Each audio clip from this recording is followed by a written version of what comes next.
Magandang araw po at happy anniversary sa lahat ng mga kapatid sa Iglesia ni Cristo sa buong mundo.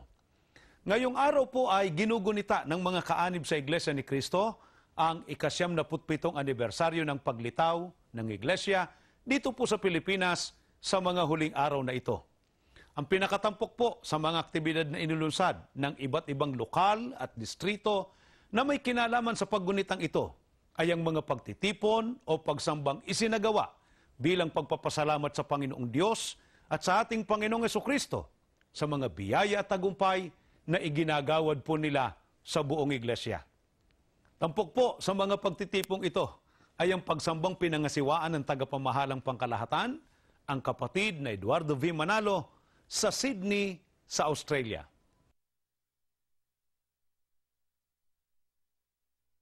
Kasama po ng tagapamahalang pangkalahatan sa Sydney, Australia, ang kapatid na Glicerio Santos Jr., ang General Auditor ng Iglesia.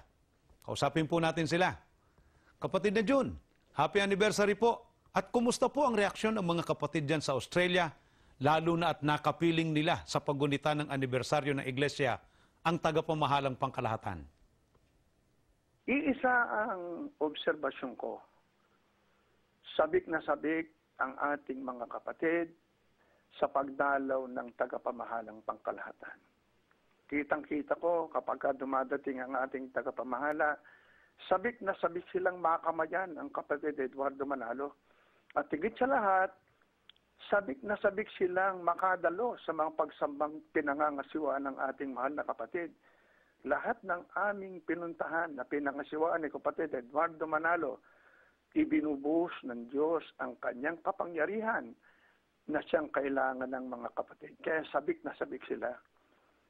At napakahalaga na madalaw sila ng ating mahal na kapatid sapagkat napatitibay at napalalakas ang kanilang loob na itaguyod ang paglilingkod sa Diyos sa kabila ng mga kahirapan, panganib at mga pagsubok na laganap ngayon sa buong mundo. Kapag nakarinig sila ng mga pahayag, mga salita ng Diyos sa pamamagitan ni kapatid Eduardo Manalo, at pagkatapos ay nadaman nila ang kapangyarihan ng Diyos, lumalakas ang kanilang loob. At higit sa lahat, nabibigyan sila ng malaking pag-asa sa pagtatamo ng kaligtasan at ng buhay na walang hanggan. Bukod po sa pagdalaw ng tagapamahalang pangkalahatan, ano pa pong ilan sa magagandang balita para sa mga kapatid natin dyan sa Australia na nais din pong marinig ng mga kapatid na nakasubaybay sa atin sa iba't ibang panig ng mundo?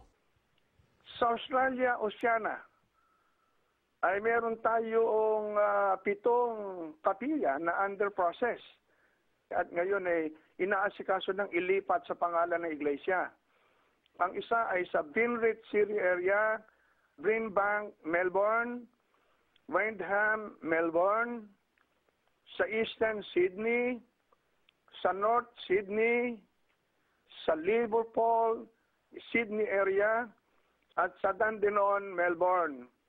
Napakarami na nating kapatid sa Australia at nangangailangan na sila ng mga malalaking kapilya, kaya ipisa sa ng pamamahala na bili na ang mga property ito. Kapatid na Jun, papaano po nahahayag sa pamamagitan ng mga mehoras na yan ang pagtulong ng Panginoong Diyos sa patuloy na pagtatagumpay ng Iglesia ni Cristo sa kabuuan? Sa iba't ibang bansa na nakakabili ng property ang Iglesia, na ngayon ay 78 bansa na ang nararating na Iglesia, at lahat ng bansang yan ay sinisikop ng pamamahala na ang lahat ng lokal ay maibili ng kapilya. Ang lahat ng yan ay galing sa abuloy ng Iglesia, sa awa at tulong ng ating Panginoon Diyos. Nakatatawag ng pansin, ang mga nabibili nating property galing sa iba't ibang relihiyon. Relihiyon ng Protestante, relihiyon ng Katoliko. Ibinebenta na nila ang kanilang mga kapilya.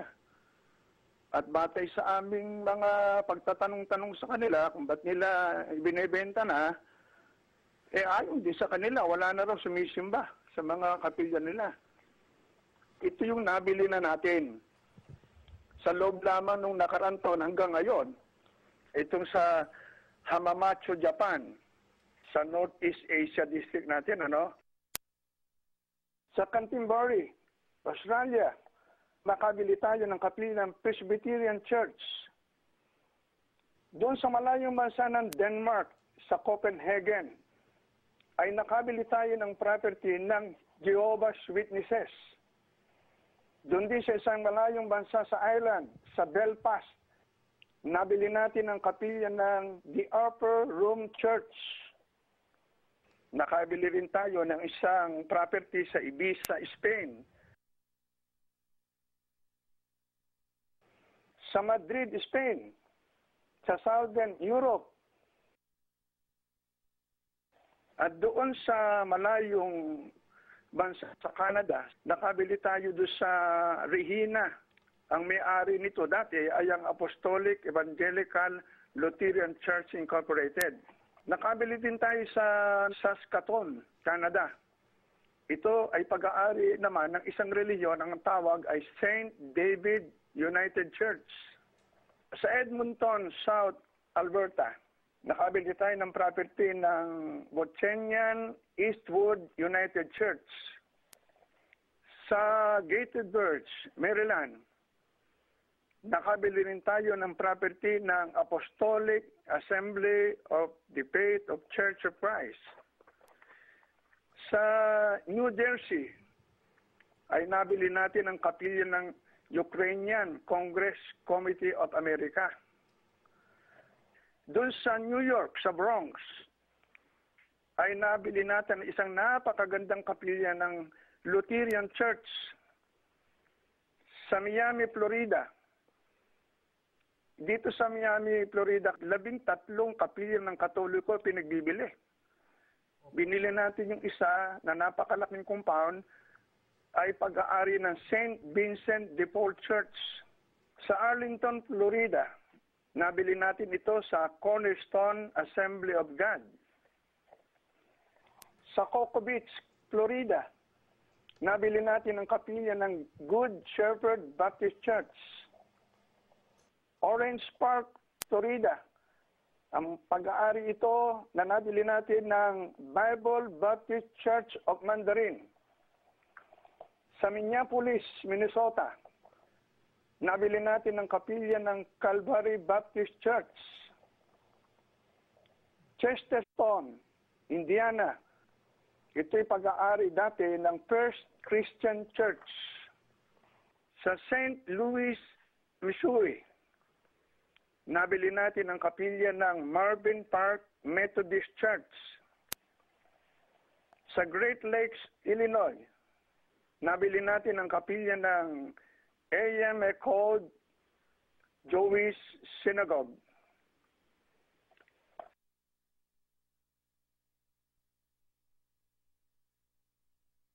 Sa Fort Worth, Texas, pag-aari ito ng Baptist Church. Sa Lakewood, Washington, nabili natin ang kapilya ng Hope Fellowship Church of God. Sa Kent, Washington, ang nabili natin ay pag-aari ng Korean Hansaran Church. Nakabili rin tayo sa Fresno, California. Ito ay nabili natin sa Embassy Ministry International, isang relihiyong protestante. Sa South San Francisco, ay nabili natin ang kapilya ng First Church of Christ Scientist. Sacramento, California, ang may-ari nito ay Gloria de Lutheran Church of Sacramento. 7 building itong malalaki. Ang isa rito ay kapilya na ito'y naihandog ng ating mahal na kapatid noong nitong taong ito. Sa Mountain View, California, nabili natin ito sa Calgary Assembly of God. Nakabili tayo sa Fairfield, California. Pag-aari ito ng New East Frontier Incorporated. Sa Glendale, Arizona, nakabili tayo ng property ng Presbyterian Church. Kung tawagan ng kanilang reliyon ay Arizona Korean Presbyterian Church. Sa Las Vegas, Nevada, Ang nabili natin doon ay pag-aali ng Greater St. Paul Church of God. Sa El Cajon, California, ito'y pag-aari ng Victory Outreach Church.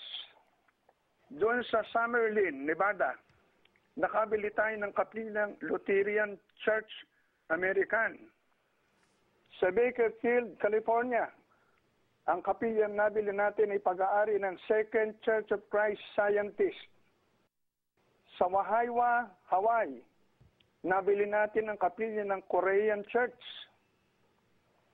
Sa New Era, Hawaii, ay nakabili tayo ng isang vacant lot na napakalaki na pag-aari ng Calvary Church.